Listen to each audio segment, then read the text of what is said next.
Welcome back to Psychedelic Therapy Frontiers, the podcast devoted to exploring the frontiers of psychedelic medicine and what it takes to cultivate a healthy mind, body, and spirit. As always, Psychedelic Therapy Frontiers is brought to you by Numinous. I'm Dr. Steve Thayer, and today my co-host, Dr. Reid Robison, and I are joined by Dr. Christopher Bache, PhD.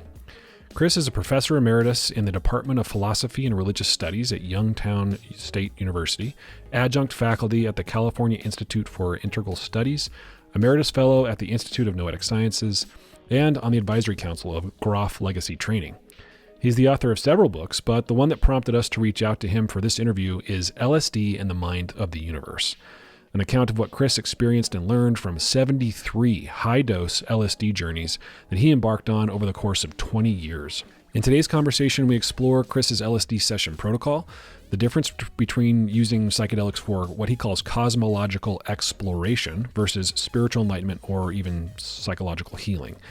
Talk about how Chris processed and integrated his very intense experiences, what he learned about reincarnation, evolution at the collective and individual levels, what humans need to do to survive the mounting existential threats we face, what he means by diamond luminosity and diamond soul, and of course, much, much more.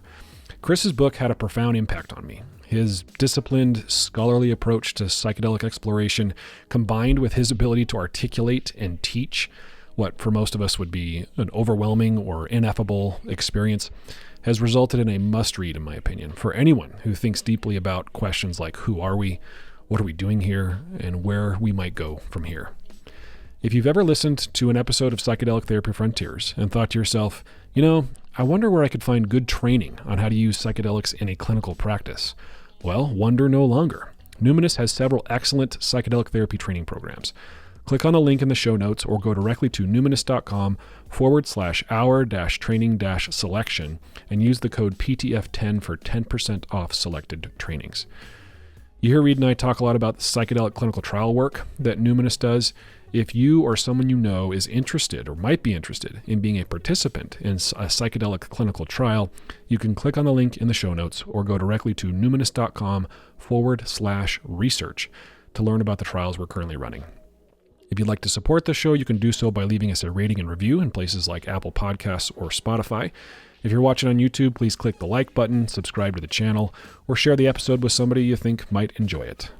Please enjoy our conversation with Dr. Chris Bache. Well, welcome back, folks, to Psychedelic Therapy Frontiers. Reid and I are very honored today to be joined by Dr. Chris Bache. Chris, thank you so much for joining us. It's a pleasure to be here with you today. So why don't we just start, Chris, by introducing yourself to our audience, and you can, share as much or as little as you'd like, just to give us some context. Well, I'm a retired professor of religious studies. I made my living teaching in the Department of Philosophy and Religious Studies in Youngstown State University, which is a state university in Northeast Ohio. So what brings me to this program, I guess, is the book that I published 3 years ago called LSD and the Mind of the Universe, which is a strange book for a professor of religious studies to have written. So my story is that right at the very beginning of my academic career, 1978, I just finished my graduate work at Brown in philosophy of religion, and I met the work of Stan Grof, and I immediately recognized that his research and psychedelics in general were extraordinarily important, not just for clinical psychology and for therapy, but for philosophy, which was what interested me the most. And so I began, even though it was illegal, I began a quiet, private psychedelic practice, which ended up continuing for 20 years. I worked for 4 years. I then stopped for 6 years for reasons I describe in the book. And then I worked for another 10 years. And then I spent another 10 years this is from 79 to 99, when I was 30 to 50. And then I spent the next 20 years digesting those experiences, trying to absorb them, trying to extrapolate and clarify the cosmological implications of those experiences. And then I published LSD and the Mind of the Universe. So that's kind of a brief sketch of what brings me here. Yeah, and I remember as I was reading your book, I was thinking, what a heroic undertaking. And I don't know if heroic is a word that lands for you, Chris, but I mean heroic in the sense of a hero's journey. The things you describe in the book, the experiences that you had, not for the faint of heart. And I've heard you say that you don't necessarily recommend the protocol, the things that you did to others, and I was curious as to why. Well, first, let me describe the protocol. First, everything I did was within a strict therapeutic protocol. I followed Stan's protocols from his book, LSD Psychotherapy. So traditional is lying down, eye shades, earphones, listening to very carefully choreographed music to guide the session. I was always in private, always protected, always with a sitter, who was my wife at the time, who was a clinical psychologist. So established in what I call the psychedelic kiva, and a kiva of spiritual practice. For reasons that we can go into, but we don't need to, I chose to work with very high doses of LSD. After about 3 sessions at 250 micrograms, I chose to work at 500 to 600 micrograms, which is the upper limit. It's the body's saturation point.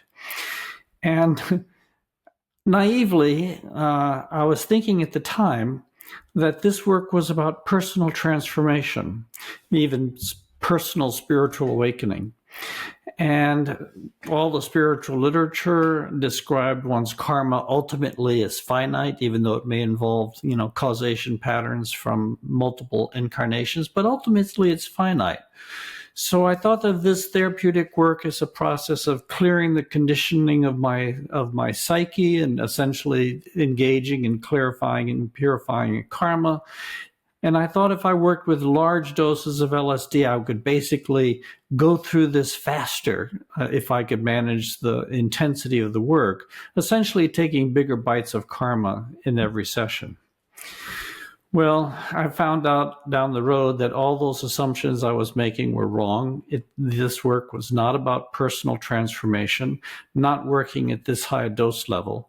If you're working with a gentler psychedelic or in lower doses, then the activation and the purification and the healing that would take place might be constricted or to personal levels. But if you're working with a very powerful psychedelic like this much LSD, you basically amplify consciousness so deeply that what may have begun as a personal transformative process becomes engaged in collective processes that have to do with the collective unconscious, the species mind. And from there, you're off to the races into deeper and deeper levels of consciousness, cycles of death and rebirth, not just ego death. And ego death is the first of many deaths that you face on this journey. But as you go through one level of consciousness after another systematically, you go through many forms of death that are more foreign, perhaps, than ego death. So that's why I don't recommend the protocol, because it's an extremely demanding protocol. It takes a lot of, it basically becomes a center focus of much of your life, just to engage these deep states, to navigate them, to absorb them and integrate them into your life and integrate them into your social life and into your body. And I also, I thought that there was an end point to this journey. One of my false assumptions was the reason for doing this work was to get somewhere, to get to enlightenment or to become one with God or to enter into the primal void of existence. And I had all of those experiences, and I discovered that there were many levels of divinity that one can enter into communion with, and there were even many levels of the pure void, of the fertile void. And about 15 years into my experience, I had a particular experience when I was as deep into the universe as I would ever go, deep into what I call the diamond luminosity domain. And I had an experience that I saw reality far, far into the distance, and a beam of light hit me from that reality, and it shattered me. It just shattered me, and I was in a very high and subtle state of consciousness, and that's when I realized it's an infinite journey. You'll never get to the end of the universe. The universe is just too vast. The depth of the divinity is just so great. So now that if I were to start this journey over again, I would be much gentler with myself. I'd work with gentle, I'd balance low dose, high dose, organic psychedelics and synthetic psychedelics. Because now I understand that the real goal of this work is to open yourself, to let in as much of the love and intelligence and wisdom of the universe as you can into your system, and then to digest it and hold on to it and draw it into your life and let it guide you. And it's not about getting to some final destination. That's beautiful, Chris. Thank you for sharing. So many questions come up, but one thing I wanted to ask along those lines is, what do you think the risks are of going straight to those higher deep states, like going to the higher doses and perhaps bypassing some of the healing work or the lower dose work? Is there a little more you can share on how you might use those two different dose ranges as tools? Yeah. Well, first of all, any work with psychedelics, especially if you're working with higher doses in a therapeutic protocol, any work with psychedelics can be challenging and therefore calls for good psychological screening to make sure that you have a psyche that's ready to engage these deep levels. As you know, there are some people who should never go near psychedelics, and there are some people who should really work very gently with psychedelics if they work with psychedelics at all. I happen to have a constitution that can become large or can flow into expansive states pretty readily and congeal pretty readily and smoothly at the end of the day. Not everybody is wired like that. Mm-hmm. And so it's, all the cautions have to be taken, all the clinical, criteria have to be met for this type of work. Now, if you work with high doses, you can bypass. You can get into situations where you can chase a particular level of experience and bypass, but that didn't happen to me. It wasn't part of my work. I spent the first 10 sessions and 2.5 years in very grueling kind of work in what Stan calls the perinatal level of consciousness, the interface between your personal unconscious and the collective or transpersonal consciousness. So it's, you're reliving your birth, you're dealing with all sorts of existential crises, you're really grinding things very deeply at that level. Now, I will say that late in my sessions, rather late, 15 years down the road, there was lots of personal healing that took place along the way. Don't get me wrong. There were personal healings that took place in those first 10 sessions and other down the road. Often they would take place at the beginning and ending of my sessions. When I was leaving space-time and when I was coming back into space-time, because when I was working in the peak of the sessions, after about the first 2 or 3 years of work, I was working in states of consciousness that were far beyond my personal consciousness and far beyond space-time even. But along the way, packaged around the areas, there was lots of healing of different parts. And late in the sessions, there was some very quick healings of pieces of my life. And I think if I had been working with lower doses, those healings would have taken place earlier. But I found that in my particular instance, I don't think it was because I was jumping over any problems or I was not willing to confront any problems, because the things you confront at the deep levels of the psyche are much, much more severe than anything that you confront at the personal level of the psyche. And I want to say that, you know, I came into this work, I wasn't carrying any personal trauma. I had a pretty easy start in life. I had good parents, good home environment, nothing more than the ordinary push-pull in a family. And so there wasn't a deep wound that I took into this work. Other than the deeper wound is really the wounds that every human being carries when they enter time and space.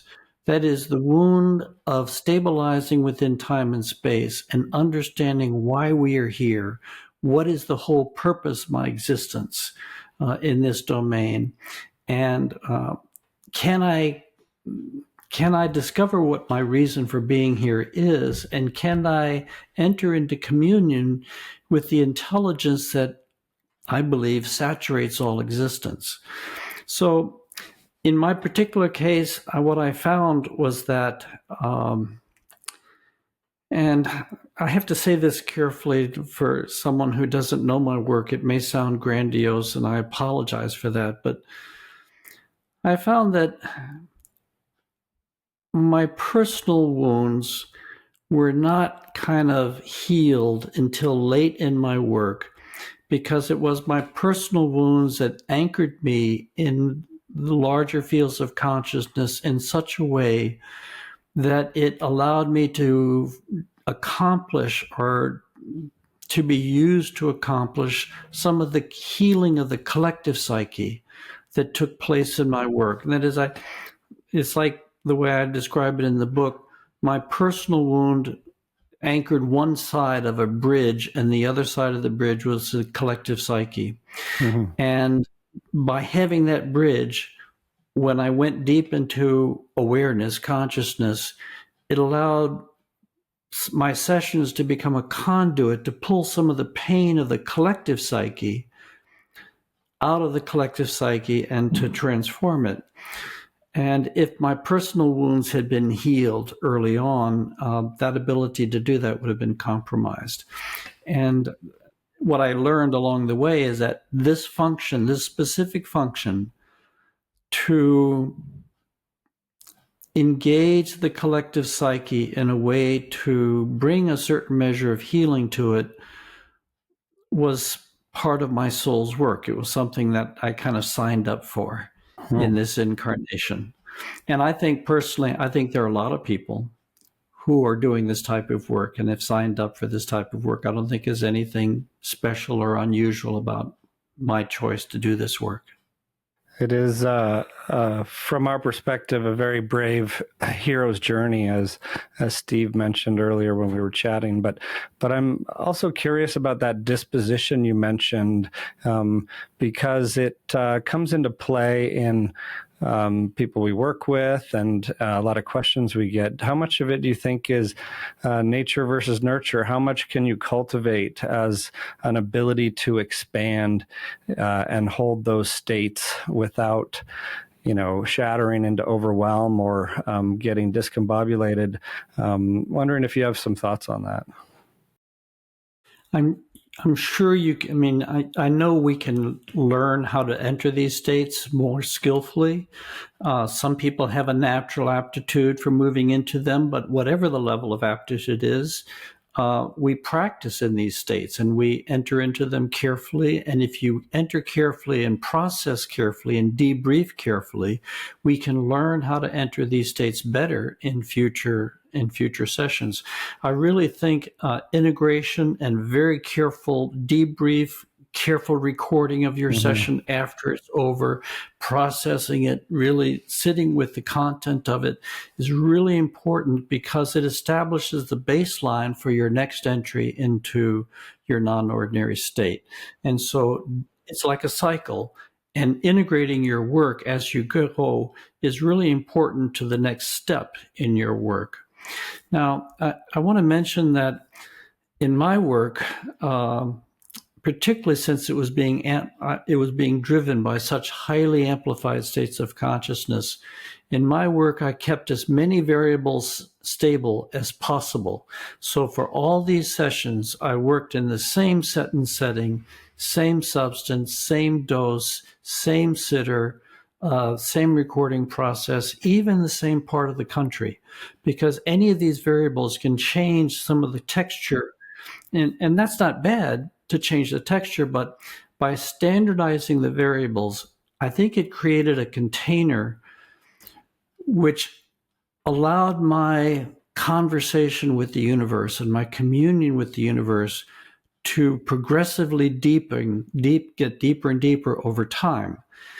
So by stabilizing the contact, the zone of contact that I made with the universe, it allowed the deepening to take place. Now, of course, what kind of communication or contact we have with the universe partly depends upon the headroom of the psychedelic that we're using. And all psychedelics, psilocybin, ibogaine, MDMA, 5-MeO-DMT, LSD, they all have certain qualities of how they engage consciousness, and they have a certain spectrum, a range of engaging.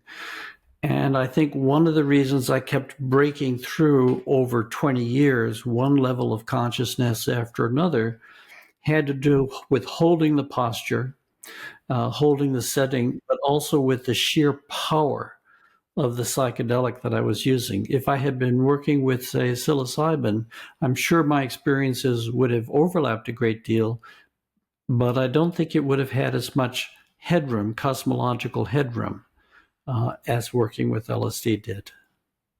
And how did your wife then feel about the trip sitting duty? That's kudos to her on the dedication for that role as well. Was it hard to convince her to do that, or was she kind of with you in this purpose of the philosophical adventure?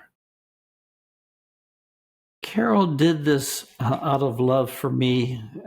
She was never particularly drawn to working with psychedelics.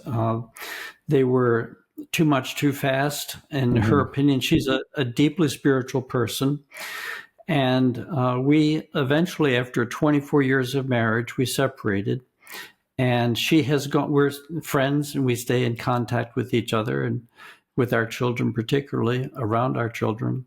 She has gone on to complete her 3-year, 3-month retreat in the Vajrayana tradition. So she's a serious practitioner, and she has a deep spiritual orientation. It's lifelong, and it was a tremendous value to me to have her spiritual wisdom grounding me while I entered into this work. But it was never her work, and she did it because she knew I wanted to do it. And we always supported each other in our spiritual paths. That's really neat. No, thanks for sharing all this. Yeah, Chris, I'm really captivated by the very scientific approach that you took, or at least a very careful and deliberate and disciplined approach. And the way I imagine it is by controlling for those variables, you were able to return to maybe the same drill site and just sort of auger down and get this very, very deep core sample of the cosmos, very, very deep core sample of the universe and as it manifested in you and you manifested in it, as opposed to what some psychonauts or people who are approaching psychedelics for therapeutic or spiritual exploration purposes do, where they just sort of pockmark the surface by not paying close attention to set and setting, or they're experimenting with many different types of substances. Yeah, I think that's true. Of course, there's no right or wrong way to use psychedelics. There are so many ways of using them, and many good ways of using them. So I just happen to represent one particular strategy. I was trained as a philosopher of religion. I have a natural orientation towards precision and analysis. And so, particularly since I didn't fully know what I was getting into, I wanted to leave breadcrumbs in case I needed to work my way back out again. It turns out that was not a needed concern. I'm sorry, I'm losing my train of thought here a little bit. Well, no, I guess I have a follow-up question here, Chris, because as Sure. a trained philosopher of religion, I think I've read, if not in the book, it might have been in the postscript that you wrote for Paradigm Explorer that, Mm-hmm. when you started approaching this work, you might have described yourself as an agnostic, sort of atheist-leaning agnostic. Yeah. And I'm curious to hear how your belief in or relationship to the divine changed, if at all, as a result of your experience with this substance and this protocol. Well, basically through all the graduate studies, and I went through, I basically studied my way out of religion entirely and out of theism and out of any belief in the divinity as I had learned it by studying world religions and the history of theology and philosophy. And so I began this work as not just an agnostic, but an atheistically inclined agnostic. It was like, okay, you're going to put up or shut up on this one because right now it doesn't look good. I mean, I think science has just gone through and wiped out anything that smacks of traditional religion, because the God of the religions of the axial age, that deity is just too small for the universe that science is showing us is here. Just the massive scale and scope and intelligence of it, and it's just, I think it just erased the blackboard, and we're still catching up with this erased blackboard. So I brought a mind that was not adverse to religion, but was adverse to theology in a way. And but when you begin to have experiences of the reality that the religions have been talking about, well, that changes everything very quickly. So that when one does this work, and you go through cycles of death and rebirth, and you go through this process of losing your reality or surrendering your reality as you have known it inside time and space, and you go through a death of that reality and a rebirth, you wake up in another level of reality, another dimension of existence. And you do that again and again in a systematic way. Then the reality of a reality beyond space and time just becomes overwhelmingly clear and true to you. And your ability to understand it and to absorb it and to taste it becomes second nature. Now, in all the years I did this work and all the levels of consciousness I went through, I never encountered anything that might be recognized as a deity or even a personal spiritual guide, which is pretty common in many shamanic traditions. But I always felt myself to be engaging an intelligence that was essentially guiding my experiences or kind of feeding these experiences to me in an interactive, participatory manner. And this consciousness, boundaries of this consciousness kept deepening the deeper my practice went. In that context, I could speak about God, but I don't really like to, because God has so many connotations in the West that I'm not comfortable with. And I could speak about divinity, but that's just kind of smuggling in, through a side door. So I tend to speak about the creative intelligence of the universe, because in one way, a way of understanding the scale and scope of what I actually experienced is to understand that the universe has a mind. And actually the universe arises out of a mind. It arises out of a consciousness, and it's always sustained and nurtured by a more fundamental reality, which you can call it spiritual. You can call it dark energy, dark matter, but now we know that 96% of the universe is invisible, dark energy, dark matter. So it's not that radical to sort of suggest that there is a reality behind physical reality. I think all our historical concepts of God have been profoundly incomplete, inadequate, and we are entering a period of history where we're basically going to be rewriting that story. And I think psychedelics have an important role to play because it lets ordinary mortals, in a way, just ordinary lay people, have firsthand contact with this vast expanse of spiritual reality that gives you experiences that you know are the kind of experiences that previously in earlier generations people would have described as the experience of God. Mm-hmm. So, Chris, who are we in this story? Are we, as others have stated, are we sort of this unique organization of molecules that is the universe experiencing itself? Each one of us a fractal, that where the universe gets to joy in experiencing itself in a way that wouldn't have otherwise. Like, what do you think we are? Mm-hmm. I think you say it pretty well. I think that question has so many levels to it, and it depends on how we want to frame it going in.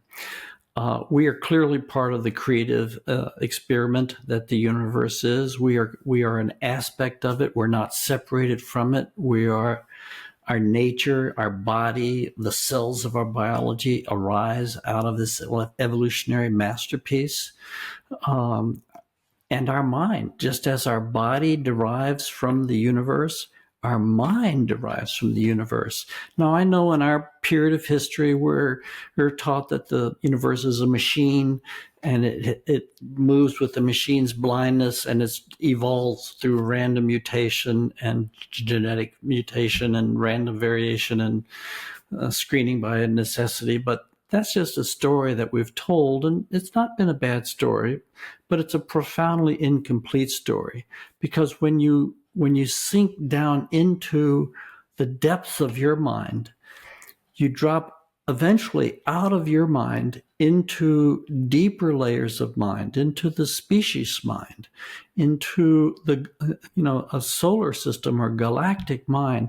And as you drop down into that, you engage, you find yourself confronting or being dissolved into an intelligence that is just stunningly vast. I mean, it's just a massive intelligence and a depth of love and compassion that's behind that intelligence. And it's this intelligence which is manifesting the universe that we experience. It's manifesting itself as the universe.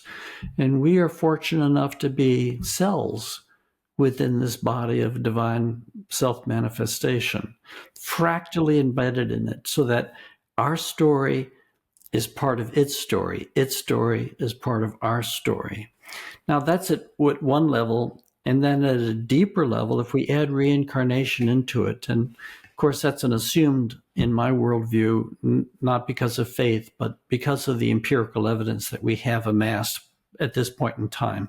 My first book was on reincarnation, and I think that's just part of how nature functions. We don't really know how it came to function this way, but nature has found a way to fold learning forward, not only at the species level in a broad species evolutionary sense, but it's found a way to fold individual learning forward in a way that I think reincarnation is simply a higher octave of evolution. And once we add reincarnation into the story, once we understand that we are participants in this evolving universe for not just 100 years, but for 100,000 years, then the plot really thickens. Then we're looking at the universe is intensely involved in manifesting galaxies, solar systems, planets, life, self-aware life, and then evolving, reincarnating life that puts us on some type of profound co-footing with creation, with existence, so that we really are, our evolution and its evolution are really part of the same fabric, human evolution, individual evolution, they're really two different aspects of the same process. So if you'll permit me, Chris, to just keep pulling on this thread, because it's one that's fascinated me and preoccupied me, frankly, for my entire life. I mean, this notion of who we are in relation to the universe, what is divinity? Because when we're preoccupied with what feels like the mundane of daily life, paying our taxes, going to work, that kind of thing, and we think of ourselves as this, as I said before, sort of this fractal piece of what you describe as this practically infinite intelligence, the substrate of which sounds like is love. It causes me to think like, well, so have we always existed in some way, shape, or form as an individualized intelligence related to this grander one? Because when you talk about reincarnation, it makes me wonder, like, is there some continuity to Steve Thayer that goes back hundreds and hundreds of thousands of years that I just don't remember, right? Or is it each time we're deconstructed to our constituent parts and reassembled with new parts, and it's just sort of pieces that move forward in time? What do you think? Yeah. Boy, we don't know the answers to all the answers to those questions. We don't really know how reincarnation works. We don't know what the physics of reincarnation is. Even if we have evidence that reincarnation is a fact of nature, we don't know the nature of it, how it goes, how it works. But it seems to be that the universe is a learning system, and reincarnation is a part of a learning system.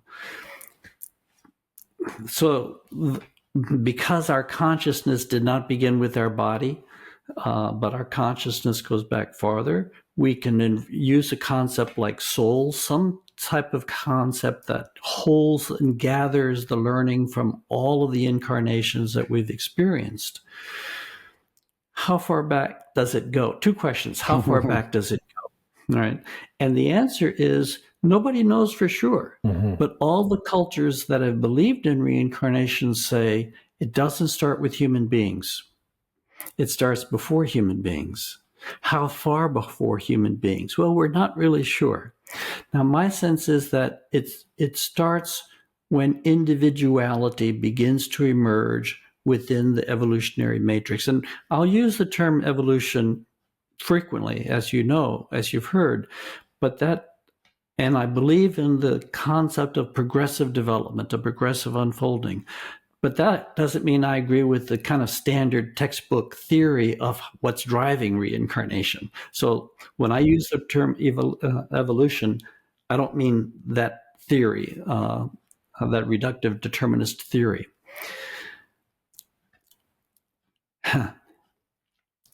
It's about learning. How far back does it go?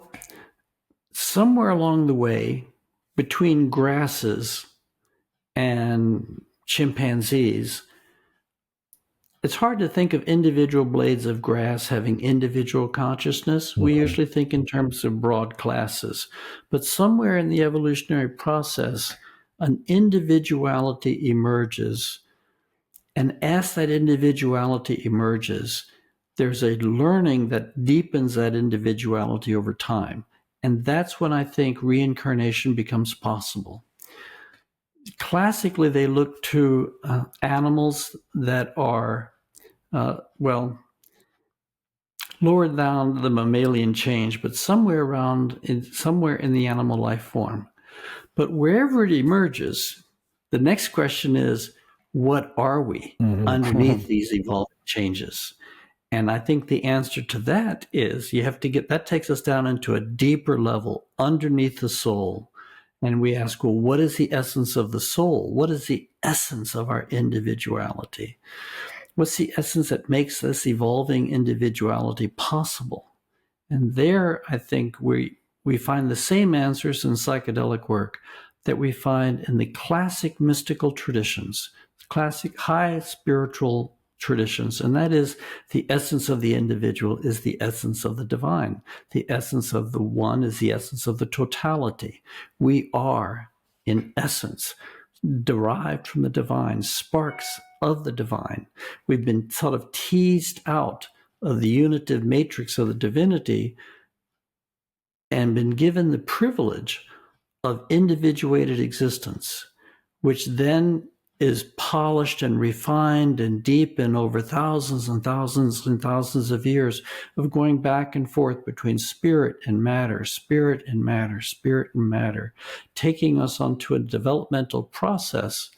But the essence of what we are is the divine itself. The manifestation of what we are depends upon how long we've been cooking. Mm. That's fascinating. And how you mentioned karma earlier, how you viewed it going into this work and suggested that maybe it changed, but wondering how you view karma now in this broad perspective that you've been sharing. It's simply as cause and effect. It's karma vipaka, cause and effect. It's simply and of course, the universe pulses with cause and effect, right, at all of its levels. But here we're simply talking about a substrate of cause and effect. The causes that are set in motion by the exercise of our capacity to choose. We make choices, we inherit the consequences of those choices.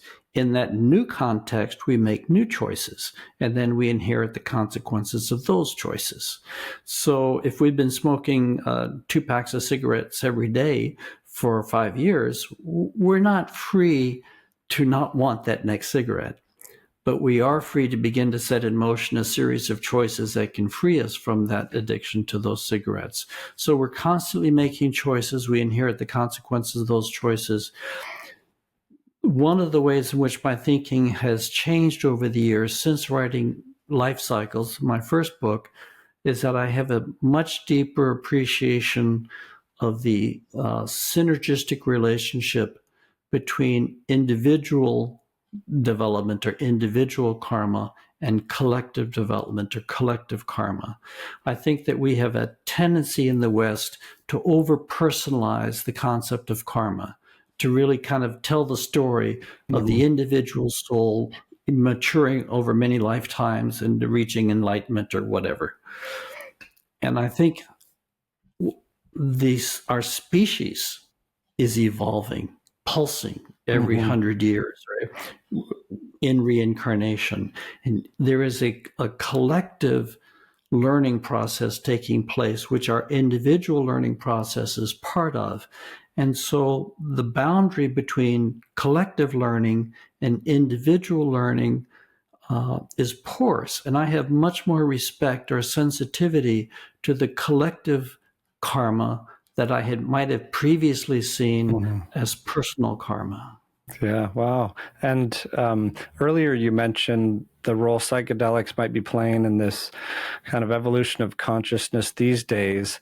And when we were talking about that place between blades of grass and chimpanzees, I'm wondering what your thoughts are on Terence McKenna's stoned ape hypothesis, and if that was an example of the universe between spirit and matter learning as it evolved, and if you viewed psychedelics as playing a role in history as well.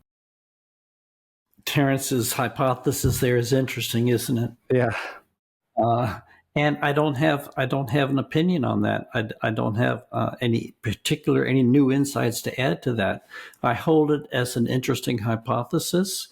I don't have any independent way of assessing that. Yeah. So I just don't know. Now, I do think that we are coming to a turning point in history. We are coming to a make or break point in history. And I think that psychedelics have a significant role to play. And they're giving us extra awareness at a time when we desperately need extra awareness. They also are giving us a form of accelerated and deepening healing at a time when we desperately need accelerated and deepening healing, because I think that there is a tremendous inner fermentation process taking place, a tremendous detoxification taking place at the collective level as well as an individual level. And it manifests itself in our individual lives in terms of this kind of more uprushing of content, of karmic content, of conditioning, of pain and trauma that we've been carrying in our soul history. But I think this is happening not just to a few select individuals who are middle class able to attend to this, but it's happening underneath us in our social movements and underneath the world at large. And I think psychedelics, by giving us an amplified experience of our consciousness and the consciousness that we are part of, it not only helps us heal and helps us manage this purification process, but it also gives us a wider worldview, which it only takes, one good, deep psychedelic experience of communion with the deep structure of the universe to shatter materialism, the philosophy of that matter is the only thing that's real. I think Houston Smith was right that a mystical experience does not a mystic make, but a mystical experience can an atheist unmake, And I think psychedelics have a very important role to play in that. Now, how far will this go? How deep will psychedelic healing reach in our culture? How fast would these insights realized under psychedelic communion change or contribute to the paradigm shift that's taking place, which is being driven by multiple disciplines right now? I don't know. But it seems that, the fact that LSD was invented in the same decade that the nuclear bomb was invented, and the nuclear bomb has changed the order of global order, I think is maybe a significant synchronicity. So, speaking of this time in human development, and as somebody who has really dedicated his academic and personal life to exploring what it means to be human, I'm curious to know if you have an opinion on artificial intelligence. Some folks who talk about the way psychedelics are helping us learn who we are might be really, really important, given that we might be creating something that is different, but also conscious. I'm curious to know if you have an opinion. I don't really have an opinion. It has not come up in any of my sessions. I finished my sessions in 1999. Artificial intelligence never came up in my sessions. I stand on the sidelines as a layperson, and kind of an old layperson. I'm 74 years old, and this is really a younger generation's work. And I watch what's happening in artificial intelligence work just from the edges, and I can see that it's developing much faster than I could possibly keep track of personally. I'm concerned about it, but clearly it's here. It's happening now. It's going to have huge impact on us in the future. I don't know what role it will play, whether it will be a friend or an enemy over time. I'm more concerned about the ecological cliff that we're going over, because this is we can extrapolate, and we are getting a clearer and clearer vision of how the imbalances that we have generated in the industrial era are beginning to manifest with catastrophic consequences. And the cumulative effect of these ecological crises, which are going to keep hitting again and again until we get on top of this, and we're not anywhere near to beginning to get on top of it. This is turning the 21st century, I think, into a century of tremendous global instability and global unraveling and crisis. So that, to me, has been kind of focal point in my thinking. How artificial intelligence plays into this, I don't know. And on the ecological front, how much of that realization of the problems that we face, how much of that came from these psychedelic deep dives, or how much of it is just from kind of your experience in life? And did you get any insights, any ways you think psychedelics or the expansion of awareness or raising consciousness might help us in a better path forward? Well, let's hold the second part of that question of how psychedelics might help us in a better path forward. And let me address the first part of it. Because this was one of the biggest surprises of my work. I mean, first, I had to let go of the framing of my work as personal journey, personal transformation, personal healing, personal awakening, spiritual awakening, get involved in a much larger dance with the species mind, with the collective unconscious, being catapulted from there into levels of archetypal reality, and then being catapulted into deeper causal levels of reality. And so I say this just to mark that I understand that what I'm about to say about where we are and where we're going historically will sound outrageous, and they will sound highly speculative. But my experience is very simply, when you work very, very deeply, far underneath the personal psyche, dropping into the collective psyche and into the creative intent underlying evolution, the evolution of our species, these things come naturally into focus in a way which make perfect sense from a quantum paradigm or a post-Newtonian atomistic materialist paradigm. So there's a chapter in LSD and the Mind of the Future and the Universe, which is the birth of the future human. And it's a chapter where I gather together all the experiences that took place in my journey that bear on this question: where is humanity now, and where are we going? And it was one of the complete surprises to me that this came up in my sessions. And this is a long time ago, before I had any ecological awareness, before I had absorbed the information that we're all absorbing today.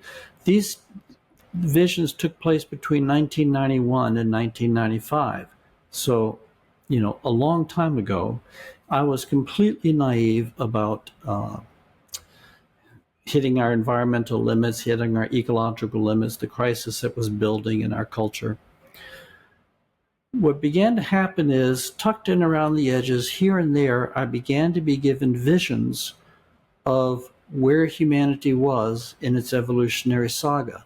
I began to be given visions that we were coming to a turning point, a definitive turning point in human history, an evolutionary pivot.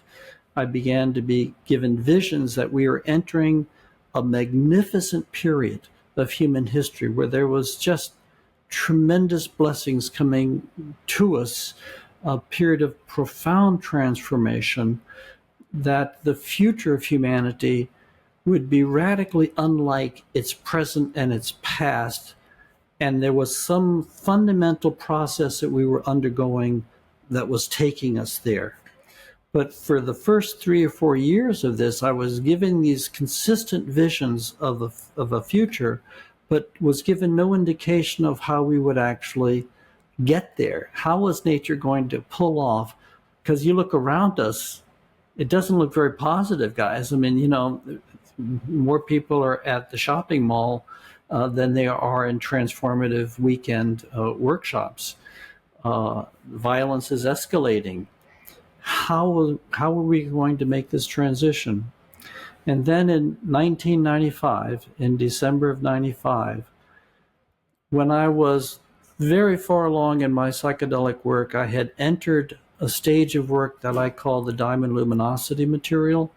So I was halfway through years of work in this very subtle, exquisitely sublime diamond luminosity work.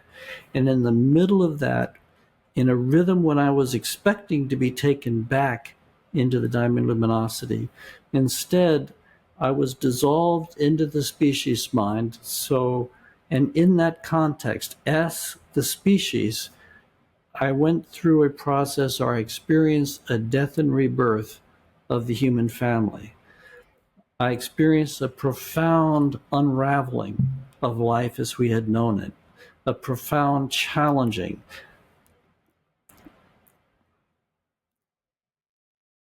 It's hard to describe this because most of our experiences we experience from within a self-referential point. And it sounds ludicrous to just say I describe the death of humanity as humanity. But I experienced this tremendous building crisis in the world and the unraveling of people's lives and the shattering of expectations and the shattering of systems until eventually humanity was reduced to the bare challenge of survival, just bare survival. It was so deep, it looked for a while like it was going to be an extinction event. It was a global systems crisis which appeared to be driven by a cascading series of eco-crises. I wasn't given any details beyond that. I wasn't given any timetable. I wasn't given any sense of how this would happen. I was just taken into this deep cultural collective crisis. And then just when it was at its worst, we seemed to move through this crisis. And when we began to pick ourselves up on the other side of this crisis, we had been changed by this crisis. We had been changed radically. There had taken place an opening of the human heart, an opening of compassion, a profound change in human, we would say classically, in human nature. I would describe it as a shift in the fundamental structure of the collective unconscious. What we're looking at is what you might think of it as a shift in the plate tectonics of the collective psyche. When we moved through this crisis, as we began to reassemble ourselves, the entire world was saturated with new values, new perceptions of the good, new social institutions. This was a huge transformation of the human heart. And then I was given many instructions on the mechanisms, how we would make it through this crisis faster than we would think possible, given the pace at which history moves. And it has to do with understanding the function of the collective psyche as a field. This is going on maybe a little long, but the synopsis is that the collective psyche is a unified field. And this crisis will be so severe, it will shove not only individual psyches into a non-equilibrium, into a highly altered state, but it'll shove the collective psyche of humanity into a non-equilibrium or far from equilibrium condition. We have a certain knowledge about how physical systems, when they are shoved into a non-equilibrium state, behave. We've learned this from chaos theory, a number of different areas. There's a sense in which I was shown that the human psyche, when shoved into a similar non-equilibrium state, will exhibit some of the same characteristics, the capacity for rapid change, the emergence of new structures emerging from the floor of the collective psyche.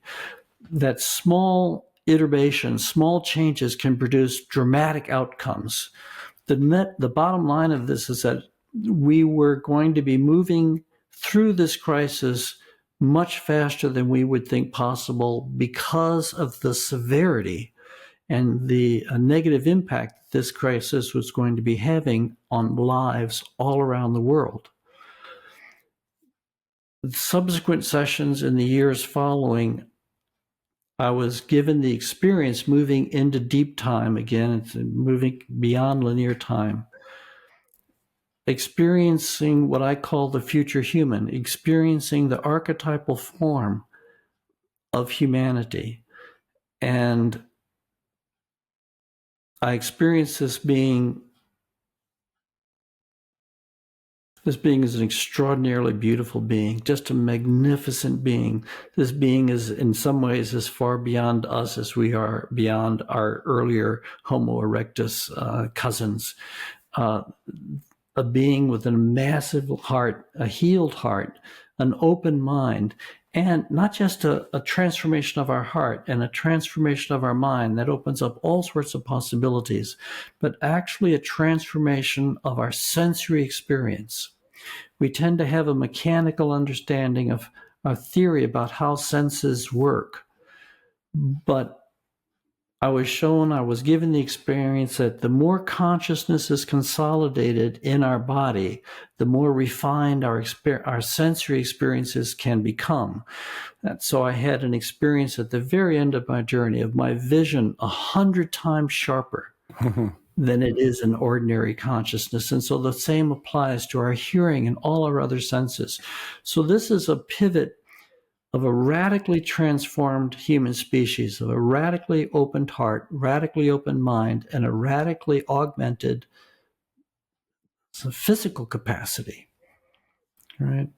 So I think this is the story of our century. This is the story of the century that we're all dealing with, is how do we make this transition? How do we make this pivot from our present condition into our next evolutionary form? And this is what I call the birth of the diamond soul. But I'll stop here and give you a chance to ask any questions. Well, one follow-up question on that last note, but I definitely want to get into the birth of the diamond soul. But as a professor of religious studies, and just wondering if any of the ways certain religions or philosophies view this line up with what you're describing. I'm thinking in particular of, say, the Kali Yuga from Hinduism, and thousands of years ago, the beginning of this dark age and materialism and corruption, and the ancient sages or rishis kind of retreat into the Himalayas or wherever, but haven't disappeared entirely. And then kind of the turn of this age into the golden age, or Satya Yuga, you have the return of wisdom, intelligence, compassion. And I'm wondering if any of those line up, or if you apply any frameworks to help understand this from your other studies. In addition to the ones you mentioned, we have a number of Hopi prophecies, of course. There are a number of indigenous cultures that have been seeing this profound transformation. They've been talking about it for a long, long time. And it's interesting, and it does line up. I think the general perception is that we are in a period of darkness, but I would conceptualize that darkness as a period in which the conditioning of the past, which is, a kind of the karmic patterns which shape the human psyche at deep structural levels, we're entering a period of infusion of grace, an infusion of energy, which is driving this past to the surface of our psyche so we can deal with it. All the hatreds of history, the divisions which we've carved in the human psyche, which we've carved on the planet, the divisions of race, the divisions of gender, the divisions of nationality, the divisions of haves and have-nots. All the patterns of splitting the world in these categories are being driven to the surface, and all these toxicities are coming out of us and have to come out of us in order to make us available to the influx of the divine energy, which is entering, and you can think of it as entering us from above or coming up within us underneath. But I think there's something deeply true about these ancient prophecies, that we are, in a sense, in the age of the Kali Yuga. And we are coming into a profound new age. When it will hit us, how we will get there, I don't know. But I think there's a relation between these prophecies. It is something that feels, as I hear you talk about it, Chris, it's something that does feel very true. As a psychologist, I've been very curious about the human psyche, and kind of like the questions I asked earlier about who we are have always been on my mind. Because when I look at the human organism, I see a being that is capable of so much more than we currently tend to produce, that is capable of great violence, that is capable of fear, and terrible behaviors that are based on fear, but also capable of great creativity and adaptation and love and inclusion and compassion. We're such a paradox. And as terrifying as it sounds, the things that you described, this sort of maturity process, this next stage of development, it does sound necessary that we would need some kind of crisis to, I don't know if the right word is force or draw out this next stage of our development.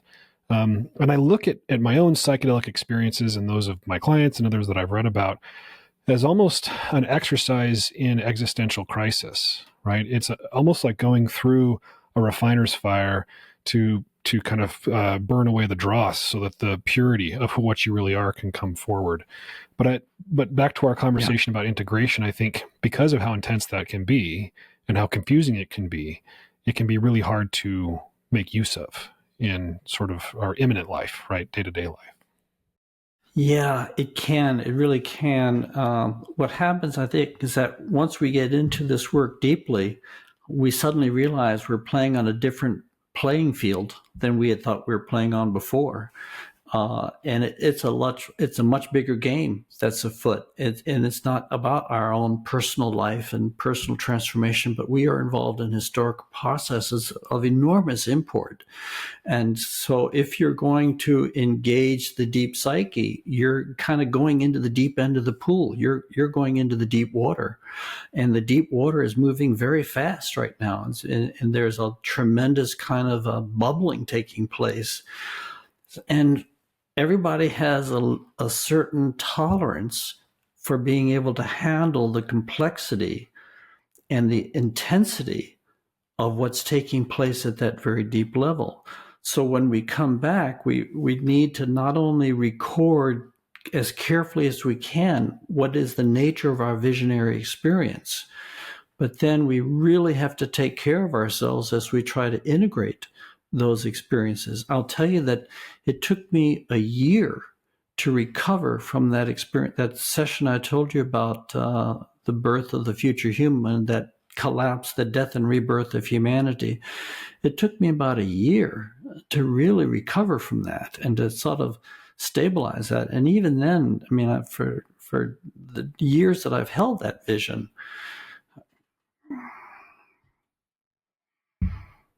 you really have to practice the arts of grounding.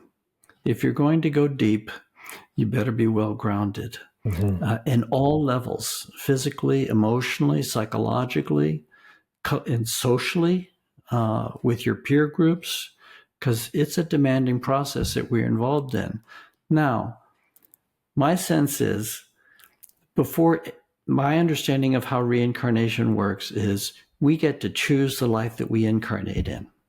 We are given a certain set of options and we sort of see what we're going into if we choose the lives that we're going into.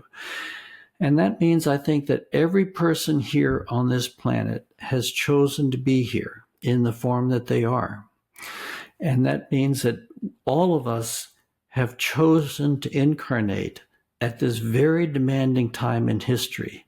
We want to be a player in this demanding time in history. From a spiritual perspective, well, I'm back up. Be careful on this. I don't want to go too far too fast. But I think we all knew what we were getting into when we incarnated. And we chose to be part of this process for our benefit, for the benefit of our children and our grandchildren all around the world, and for the benefit of the divine itself, because the divine is working. I mean, this is not something humanity is doing. This is something nature is doing. And whatever the intelligence is that lies behind and within nature, that it's doing.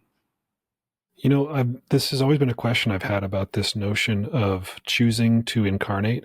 And if you'd rather not go down this path, we don't have to, Chris. But, you know, the idea that somebody would choose to incarnate as a baby born with fetal alcohol syndrome, or somebody would choose to incarnate as a kid who was born in the last year in some war-torn country or a place where there was a lot of disease and conflict. Again, if you'd rather not try to tackle that, it's okay. I know there are some things we just don't have answers to, but how does a reincarnation perspective grapple with those realities? Yeah. In just terrible, terrible suffering, babies born without brain, without neocortex, and encephalic children, babies born into violent circumstances, destined to die.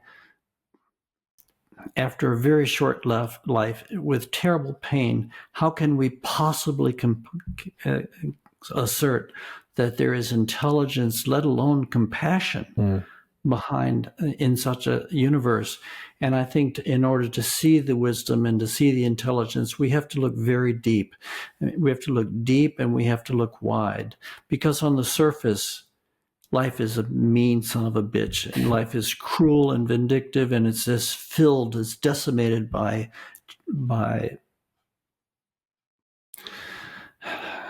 circumstances that just crush the human heart.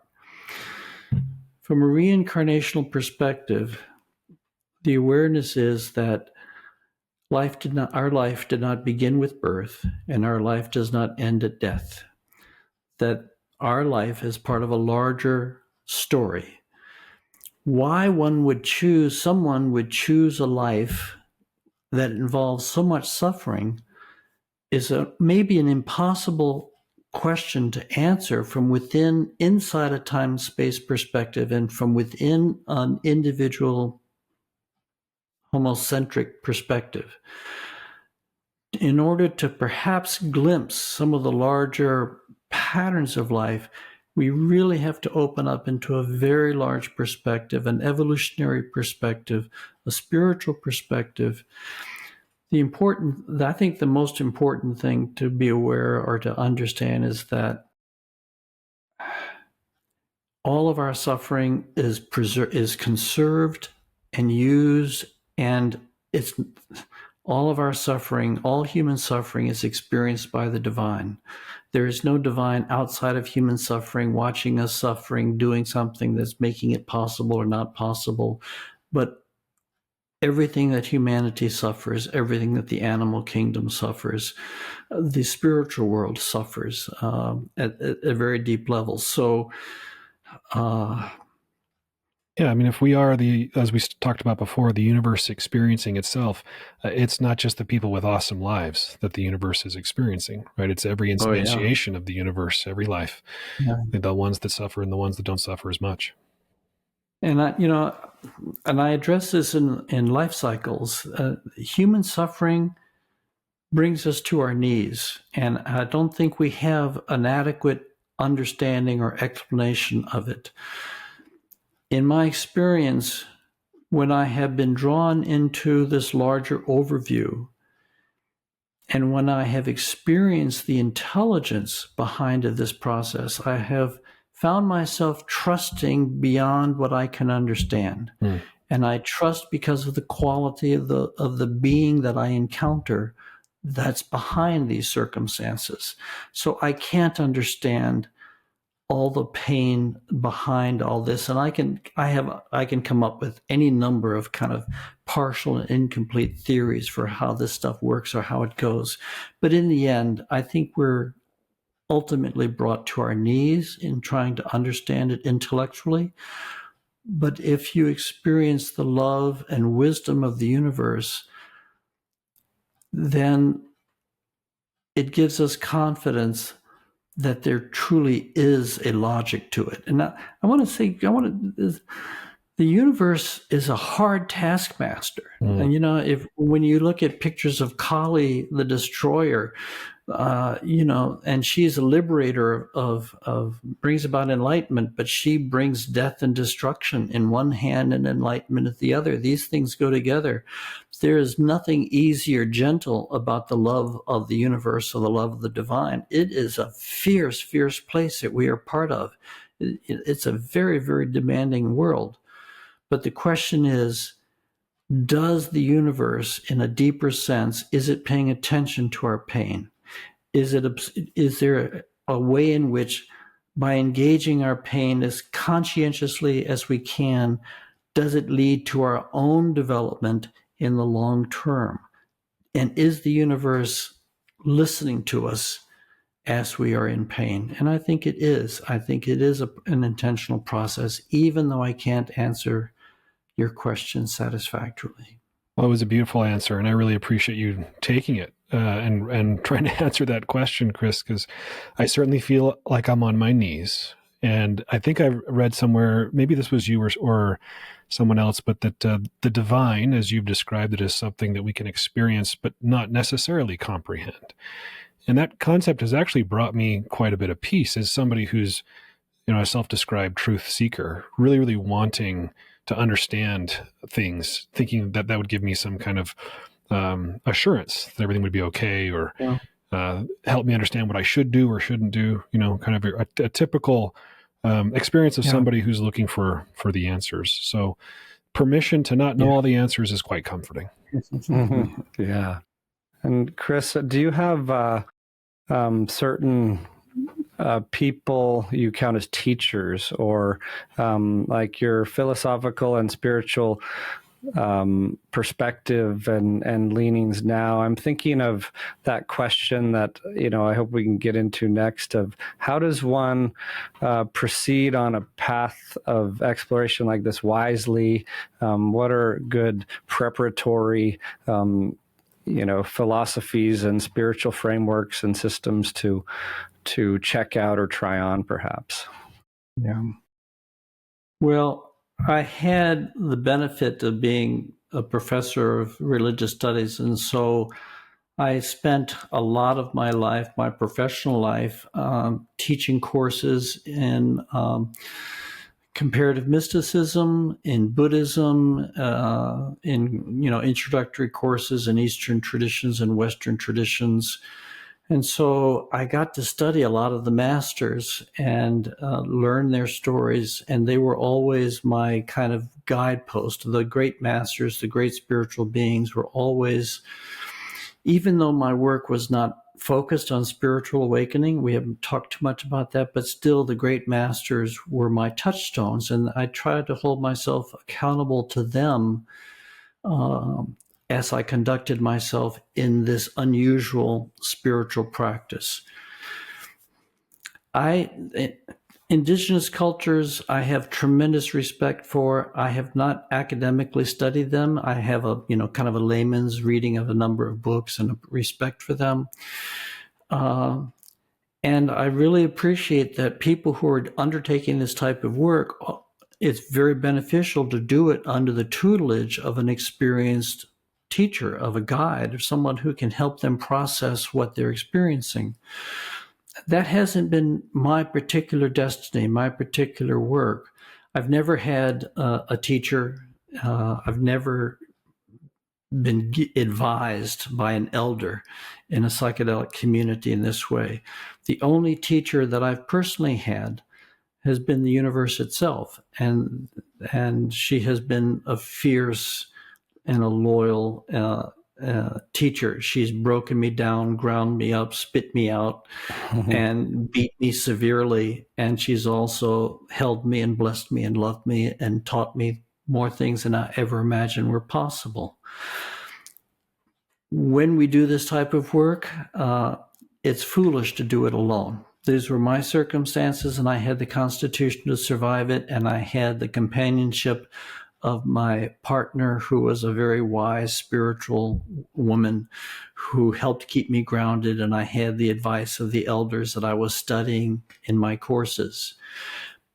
For most people, when we do this work, it's good to do this work in groups. It's good to do this work under the guidance of someone who has more experience in these states than we do, because this is a new territory. And it's, when I say a guidance, I don't mean someone who's guiding our experiences, but someone who can help us enter these states safely, and someone who can help us understand and process our experiences when we come back out of that.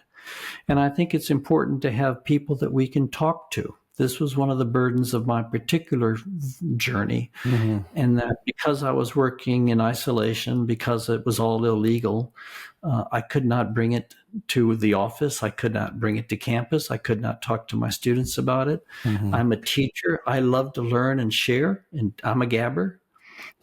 So I could not talk about this stuff, and that's not a healthy way to be. It's good to have community that you can share your experiences with, and that you can listen to other people's experiences. And as that experience grows, we know that we're all in this together. We really learn from each other as we're going deeper into this. So I think it's really important to do this work in a responsible way with the guidance or tutelage of people who have more experience at it than you do. Yeah, oh, thank you for that. And I know time is whizzing by as it tends to do, but I'm just on the edge of my seat dying to know if there's anything you could share about the birth of the diamond soul, or however you put it, or that second part of the kind of evolution and ecology of consciousness, or where we might focus our intentions on a path forward. Yeah. Well, about halfway through my journey, in the 38th session, in a year of great blessings, it's just enormous blessings, I was taken on an experience that was preceded with some very, very intense purification processes, very intense death rebirth process.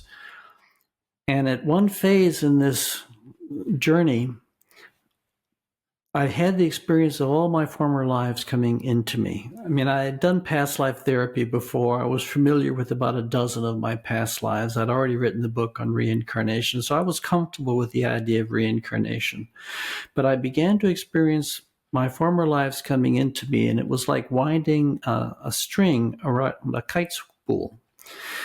And what happened is they seemed to hit a critical mass. And when they hit a critical mass, they fused, and there was an explosion of energy, and all of these separate lives fused into one life. There was an explosion of diamond light out of my chest, and I was catapulted into a state of consciousness that was beyond anything that I had realized up to that point in time. I was an individual, but an individual beyond any frame of reference that I had known before. And I came, and then I was given a whole lot of teachings and over again so that I would understand what was happening.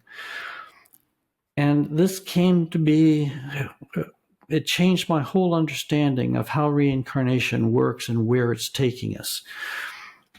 The classic understanding of reincarnation in Eastern cultures is that, you incarnate, you make some proof, you self-challenge, you make mistakes, you make progress, but basically you get better and better, stronger and stronger, more compassionate over time, until eventually you reach some type of spiritual realization, some awakening experience, enlightenment experience. And once you reach that, then you're free to leave the system of space-time.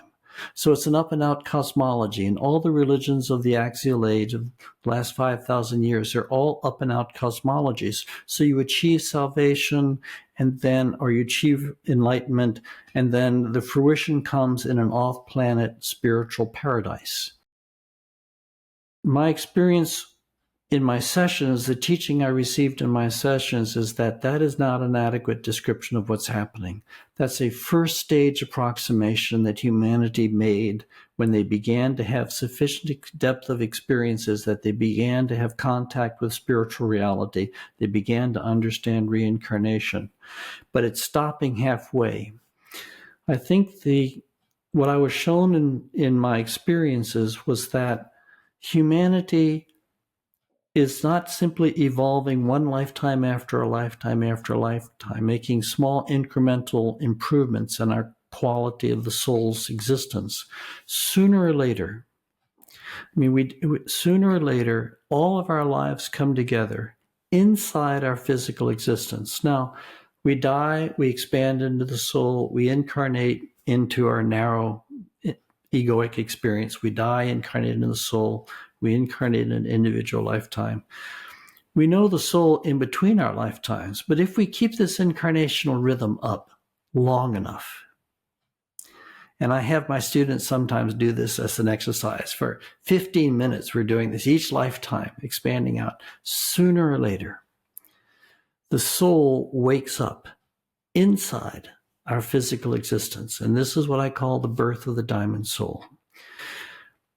When the soul wakes up inside our physical existence, not only is there a tremendous expansion of our heart and mind, but it changes our entire orientation.